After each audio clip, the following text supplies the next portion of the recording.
Hola viajero, soy Letemoin, tu guía esta noche. Tal vez estás en el transporte de regreso a casa o quizá en la comodidad de tu habitación, preparándote para dormir. Donde sea que estés, relájate, porque esta historia es solo un cuento, una pequeña aventura que no tiene por qué inquietarte. Así que toma asiento, baja la intensidad de las luces y déjame contarte una historia, una que empieza como un juego, pero termina de manera distinta. Es la historia de Dani, un chico como cualquier otro, relajado, disfrutando de su tiempo a solas. Era tarde y como muchos, la última hora antes de dormir era para su teléfono. Despreocupado hasta que llegó ese primer mensaje. Adivina quién soy. Dani sonríe convencido de que era su amigo Jorge, conocido por enviarle bromas similares. Sin sospechar nada, responde. Jorge, deja de hacerte el interesante. ¿Qué pasa? Dani lo toma como una broma más, un juego entre amigos. Pero ya sabes, viajero, a veces los juegos pueden torcerse. Solo pensaba en lo que estás haciendo ahora. Contesta su amigo. Dani levanta la vista por un momento, sonriendo, pensando que es solo una coincidencia. Decide seguir el juego. ¿Adivinas lo que hago? La misma lista de siempre. Nada nuevo bajo el sol, ¿verdad? La sonrisa de Dani desaparece lentamente. Mira a su alrededor, pero no hay nada fuera de lo común. Piensa que Jorge está siendo demasiado específico, pero no quiere darle importancia todavía. ¿Dónde estás, Jorge? Tan cerca que casi puedo tocarte. ¿Te atreves a mirar debajo de la cama? Y aquí, viajero, es donde el juego comienza a cambiar. Dani siente ese escalofrío, ese frío que se sube por la espalda cuando algo no parece encajar. Pero aún se convence de que todo esto es parte de la broma. Dani se inclina hacia el borde de la cama, vacilante. Finalmente no puede evitarlo más, se inclina y mira debajo. Está vacío. Buen intento, no me asustas. Entonces, ¿te importaría si te digo que estoy en la cocina? Dani se queda en silencio por un momento. Se levanta de la cama, caminando lentamente hacia la puerta de su cuarto. Abre la puerta y mira hacia el pasillo iluminado débilmente por la luz que titila desde la cocina al fondo. Dani se dijo a sí mismo que no podía ser cierto, que Jorge estaba jugando con él, pero aún así fue a comprobarlo. Después de todo, el miedo solo aparece cuando le damos poder, ¿no es cierto? Dani llega a la cocina y se encuentra con que está vacía. Respira aliviado, pero justo cuando se da la vuelta para regresar a su cuarto, su teléfono vibra. Sabía que no abrirías el refrigerador. Dani frunce el ceño, volviendo la cabeza lentamente hacia el refrigerador, cuya puerta está entreabierta. Su corazón late más rápido. Cierra la puerta con rapidez y sale corriendo hacia su cuarto sin mirar atrás. En ese punto, Dani ya no sabe qué pensar. Tal vez era solo una coincidencia. Tal vez Jorge realmente había encontrado la manera de asustarlo desde la distancia. Pero en su interior, Dani sabía que había algo más, algo que no cuadraba. De vuelta en su cuarto, Dani cierra la puerta detrás de él y bloquea la cerradura. Está respirando rápido, tratando de recuperar la calma. Se sienta en su cama, mirando el móvil con nerviosismo. Escribe. Esto ya no es divertido. ¿Dónde estás? Ya te lo dije, estoy mucho más cerca de lo que crees. Dani se levanta de un salto, revisa debajo de la cama, el armario, detrás de las cortinas, pero no encuentra a nadie. La sensación de ser observado lo envuelve. Su mente ya no puede mantener el equilibrio entre el juego y la realidad. Dani estaba solo, o al menos eso quería pensar, pero el silencio de la habitación era diferente, pesado, cargado, como si alguien o algo estuviera respirando en la oscuridad junto a él. Sal de una vez. El teléfono vibra una vez más. Estoy justo detrás de ti. Dani siente como el aire de la habitación se enfría lentamente, con un terror creciente que le inmoviliza el cuerpo. Gira la cabeza hacia el espejo del cuarto. Ahí en el reflejo ve una figura oscura, una sombra sin rostro, observándolo desde el rincón más lejano de la habitación. Recuerda, viajero, hay cosas que prefieren no ser vistas y otras que, por más que no quieras, siempre te estarán mirando. Soy Letemoin y ha sido un gusto compartir este misterio contigo. Si te atrapó la historia, suscríbete y dale like. Y acompáñame en el próximo enigma.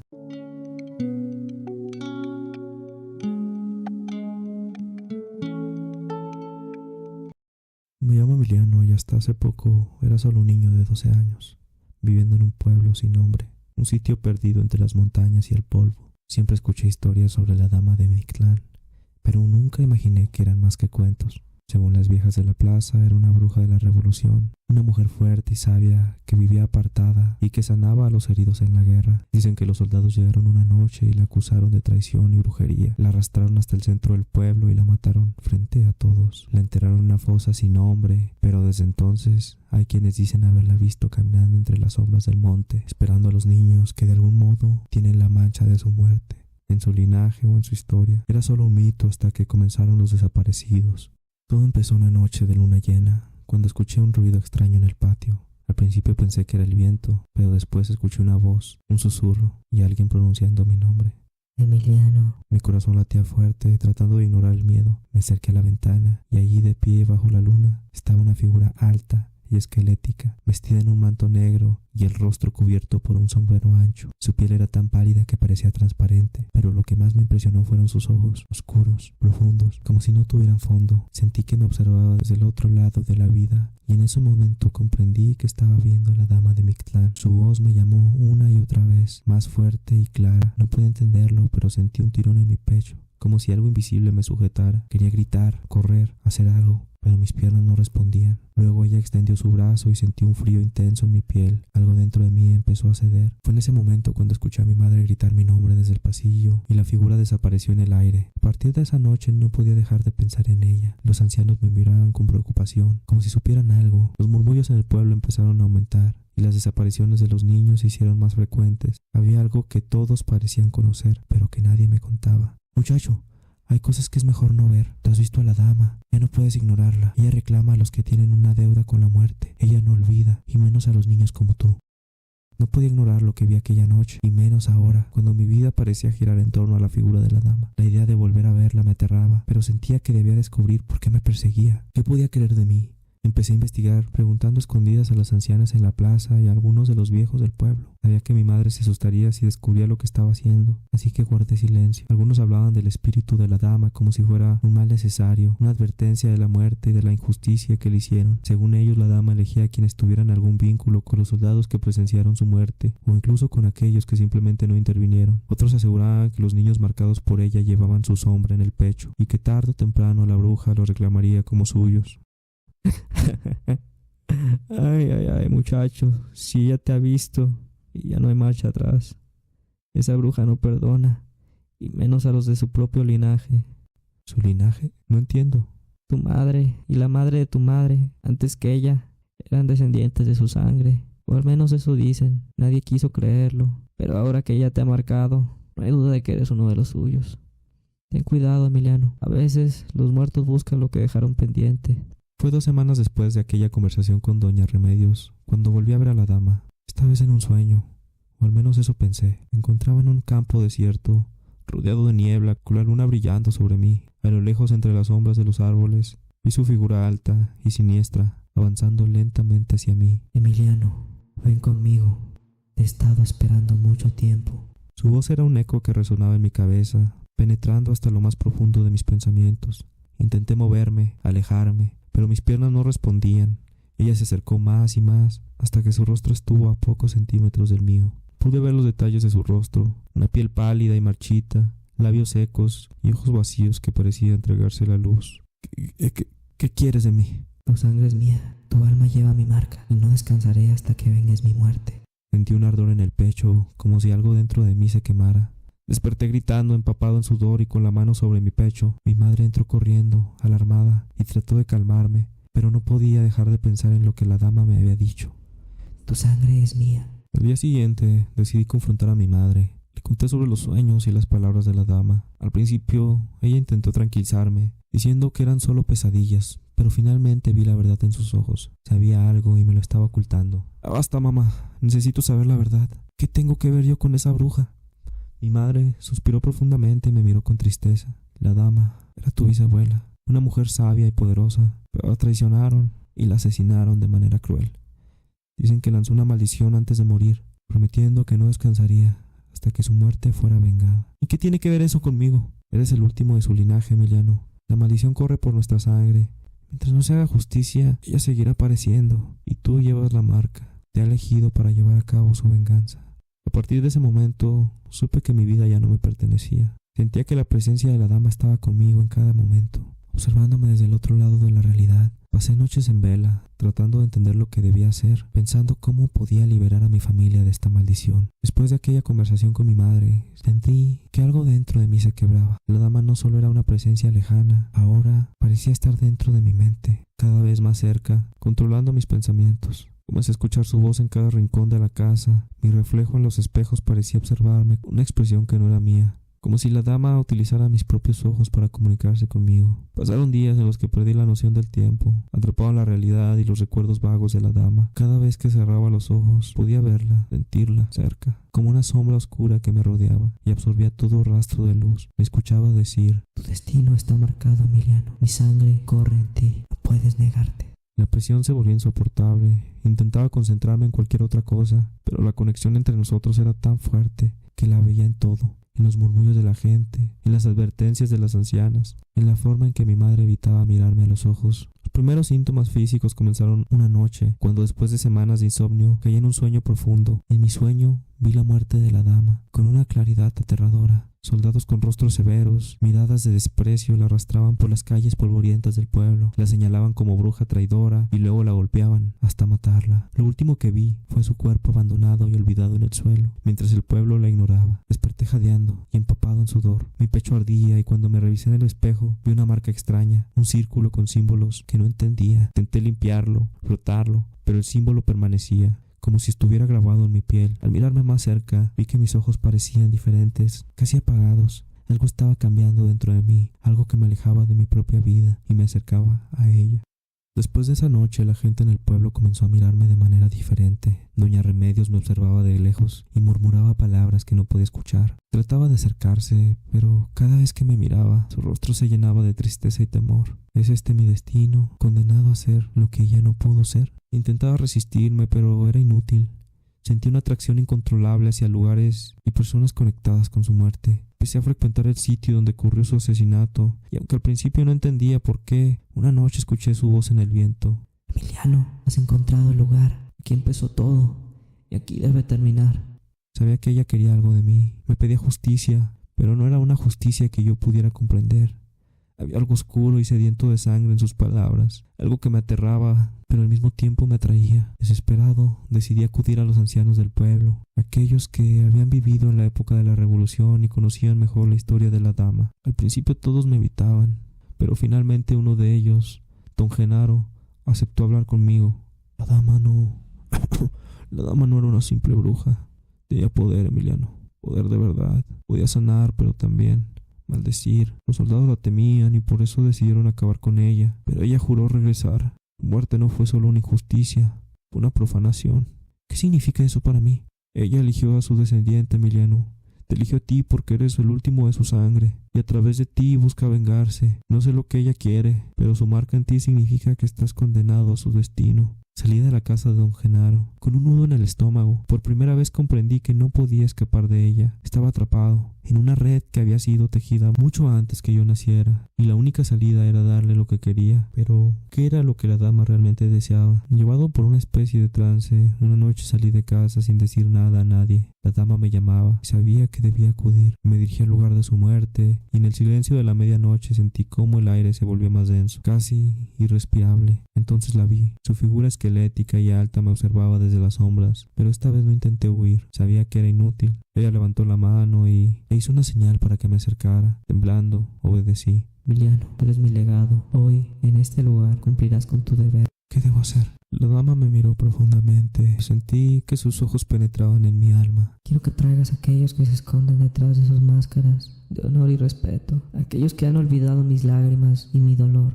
Devuélvelos a mí, uno por uno. No entendí completamente sus palabras, pero sentí un impulso oscuro crecer dentro de mí. Era como si una furia desconocida, antigua, se hubiera despertado en mi interior, impulsándome a obedecer. Durante las siguientes semanas comencé a cambiar. Había noches en las que salía al bosque en busca de algo que no lograba entender. Mi madre intentaba detenerme, pero no podía. Sentía una fuerza poderosa dentro de mí, y cada vez que veía a ciertos miembros del pueblo, especialmente aquellos que llevaban el apellido de los soldados que asesinaron a la dama, una rabia inexplicable me consumía. Empecé a invitarlos a acompañarme a la colina donde ella murió, a decirle que los espíritus del bosque querían verlos, y cuando aceptaban, al llegar al lugar, la dama se hacía presente. Los rostros de aquellos que me acompañaban se llenaban de terror al verla, y yo solo observaba, incapaz de interferir, mientras sus cuerpos se desvanecían en el viento. Sabía que estaba haciendo algo oscuro, pero no podía detenerme. Me había convertido en su heraldo, su puente con el mundo de los vivos, y nada podía deshacerlo. Pero algo en mí se resistía. ¿Cómo podría vengar a alguien que nunca conocí?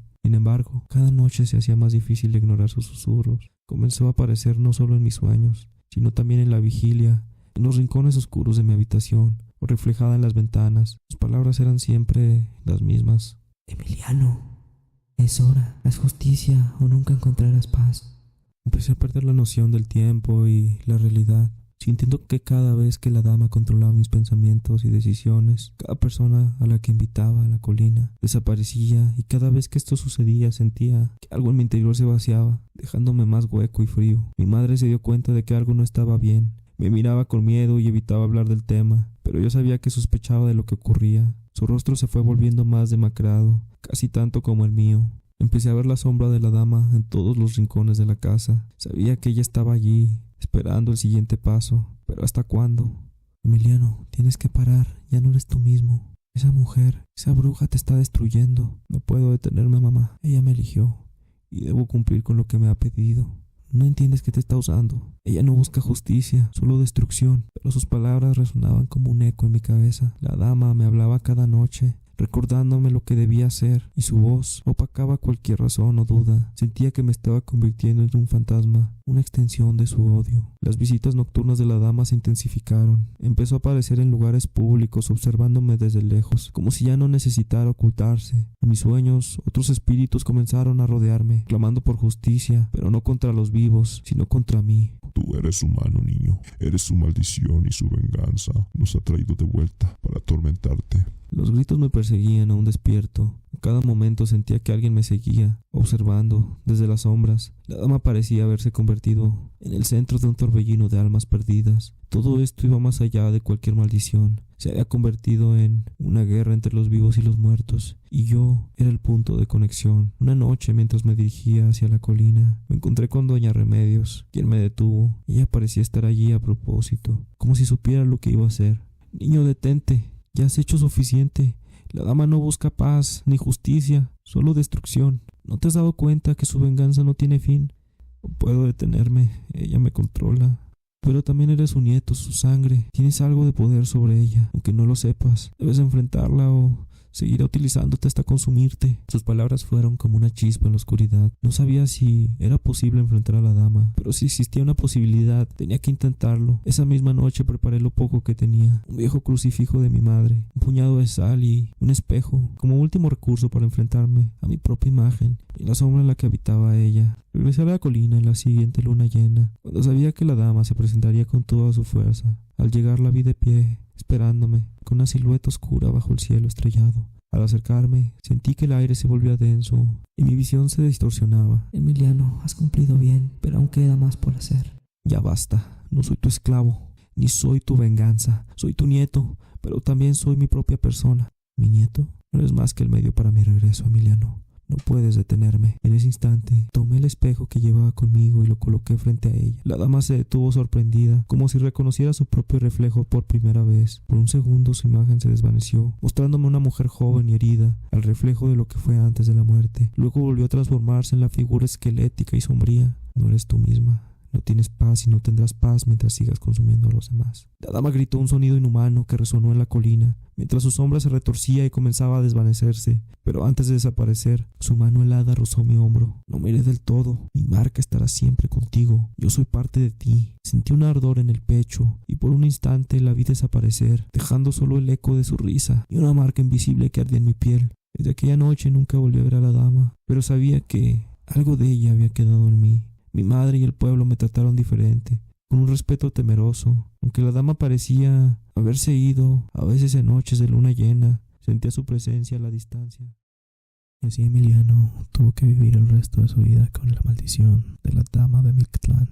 Quizá nunca se haya ido del todo. Quizá la dama de Mictlán siempre permanecerá, una sombra entre este mundo y el otro, una figura que no puede ser borrada de nuestra sangre ni de nuestra memoria. Así que dime tú, viajero, ¿qué piensas de esta historia? ¿Conoces alguna similar? Cuéntame abajo en los comentarios.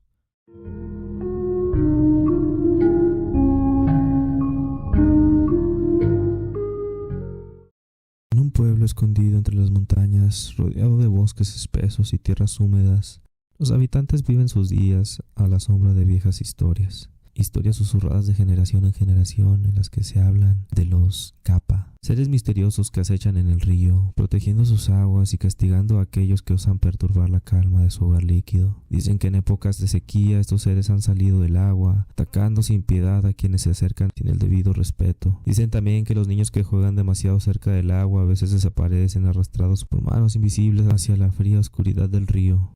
Es en este lugar a donde llega Daichi, un ingeniero de la ciudad acostumbrado al ritmo frenético de las construcciones y las máquinas. Ha sido enviado con un propósito claro: construir un puente que cruce el río antiguo. Un proyecto ambicioso que promete conectar el pueblo olvidado con el resto del mundo. Sin embargo, desde el primer momento en el que pone un pie en el lugar, Daichi nota algo peculiar. El aire es denso, la atmósfera está cargada con una tensión que parece provenir de más allá de lo visible. Los habitantes del pueblo lo observan en silencio, sus miradas llenas de advertencia no pronunciadas. Aunque Daichi intenta ignorarlo, algo en la forma en que lo miran lo deja intranquilo.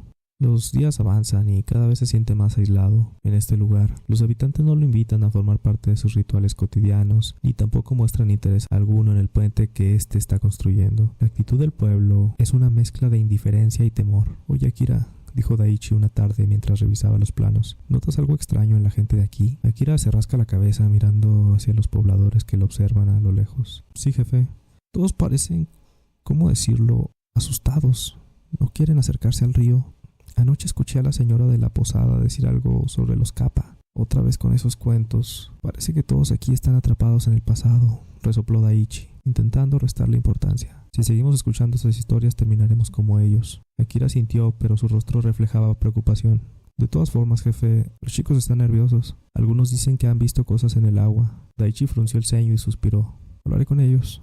No podemos permitir que estas supersticiones afecten nuestro trabajo. Al día siguiente, Daichi se reunió con los trabajadores en el campamento. Escuchen, muchachos, sé que algunos de ustedes están preocupados por lo que se dice del río, comentó Daichi con voz firme, pero vamos a recordar que somos hombres de ciencia. No podemos dejarnos llevar por leyendas. Uno de los trabajadores, Kenji, levantó la mano tímidamente. Jefe, anoche vi algo en el agua. No era un reflejo. Vi unos ojos mirándome. Kenji, estamos todos cansados. La fatiga puede jugarle trucos a la mente. Les aseguro que aquí no hay nada más que agua y piedras. Sigamos trabajando y pronto terminaremos este proyecto. Tendremos un puente y todos podremos volver a nuestras casas. Kenji asintió, pero la inquietud en su rostro no desapareció. Esa misma tarde, mientras el equipo trabajaba, se escuchó un fuerte chapoteo en el río. Akira y Kenji se miraron preocupados, pero Daichi rápidamente gritó: «No se distraigan, es solo el agua moviéndose. Vamos, no perdamos el ritmo». «Jefe, es que...»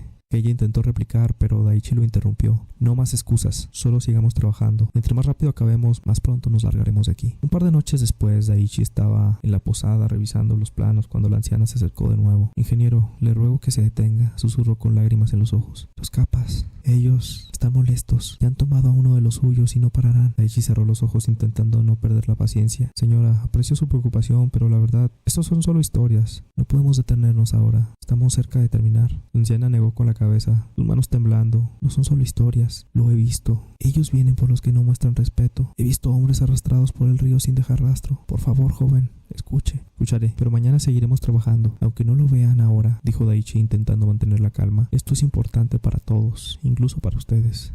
La noche siguiente, durante una inspección nocturna, Daichi se acercó al río. Todo estaba en silencio, excepto el susurro del agua. Entonces algo rompió la calma, un sonido suave, casi como una risa. Daichi se detuvo mirando alrededor. «¿Quién anda ahí?», gritó su voz resonando en la oscuridad. Del agua emergió una figura, una criatura de piel verdosa y ojos brillantes que lo miraban fijamente. ¿Qué eres?», preguntó Daichi retrocediendo lentamente. La criatura señaló hacia el suelo, pidiendo una reverencia. Daichi frunció el ceño. No pienso inclinarme. Esto no es real, solo estoy». Antes de terminar la frase, la criatura se abalanzó sobre él. La lucha fue breve pero intensa. Daichi logró derramar el agua que la criatura llevaba en la cabeza. La criatura cayó al suelo, emitiendo un gemido profundo. Antes de desaparecer en el río, Daichi se quedó en el borde jadeando sin poder creer lo que acababa de suceder. A la mañana siguiente, Akira notó el rastro pálido de Daichi. «Jefe, ¿qué pasó anoche? ¿Te ves terrible?», preguntó Akira con genuina preocupación. Daichi lo miró, con los ojos llenos de duda. «Vi algo, Akira.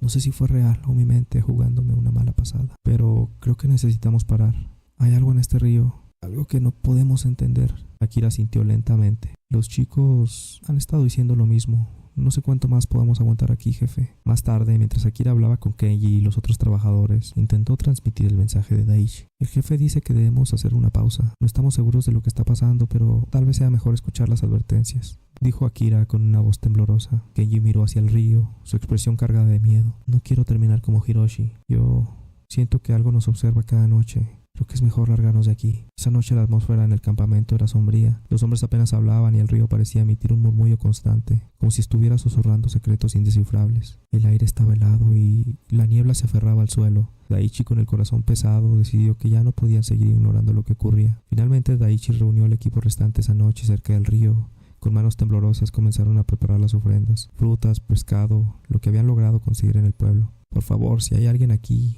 o algo escuchando, dijo Daichi. Su voz apenas un susurro. No sabíamos lo que hacíamos. Detendremos la construcción. Solo queremos volver a casa. Los Kappas emergieron del agua, rodeándolos en silencio. Sus ojos brillaban con furia mientras miraban el puente casi terminado. Akira intentó retroceder, pero sintió algo frío aferrándose a su pierna. «Jefe, no puedo moverme», gritó Akira, el pánico llenando su voz. Daichi intentó alcanzarlo, pero era demasiado tarde. Los trabajadores fueron arrastrados uno por uno hacia las profundidades del río. El cielo se cubrió de niebla y el último grito de Akira quedó ahogado por el agua. Daichi, solo en la orilla, cayó de rodillas. Miró al río y en un estado de trance comenzó a llorar. Lo siento mucho», susurró mientras el río comenzaba a rodearlo. El agua lo envolvió lentamente, llevándoselo consigo, mientras los habitantes del pueblo observaban en silencio desde lejos. El río finalmente volvió a la calma y el silencio regresó a ese rincón olvidado del mundo. La construcción del puente fue cancelada, el proyecto quedó abandonado, las máquinas cubriéndose de óxido y maleza, como si el río reclamara lo que siempre le pertenecía. Las leyendas del río persistieron y quienes se acercaban juraban que si escuchaban con atención podían oír susurros y risas ahogadas, como si los Kappas continuaran vigilando desde las profundidades, protegiendo lo que siempre les había pertenecido. Los habitantes del pueblo siguieron viviendo en la sombra de esas historias, recordando lo que ocurre cuando el respeto se pierde, y el río sereno y eterno siguió su curso, llevando consigo los secretos de aquellos que osaron desafiarlo. El pueblo continuó con su vida, aunque nadie osó acercarse al río nuevamente. Los niños eran advertidos, los adultos callaban cuando pasaban cerca, y el puente inacabado se convirtió en un recordatorio permanente de lo que sucede cuando no se respeta lo antiguo. En las noches decían ver sombras de los trabajadores junto al agua, figuras que parecían moverse entre la niebla y desaparecer en los reflejos oscuros del río. Un día, años después, un grupo de jóvenes aventureros decidieron desafiar las historias y explorar las ruinas del puente. A medida de que se acercaban al río, el aire se volvía más pesado. Cada paso que daban parecía absorber su fuerza. Al llegar a la orilla, uno de ellos, un muchacho llamado Yuto, se arrodilló para tocar el agua. «No deberíamos estar aquí, Yuto»,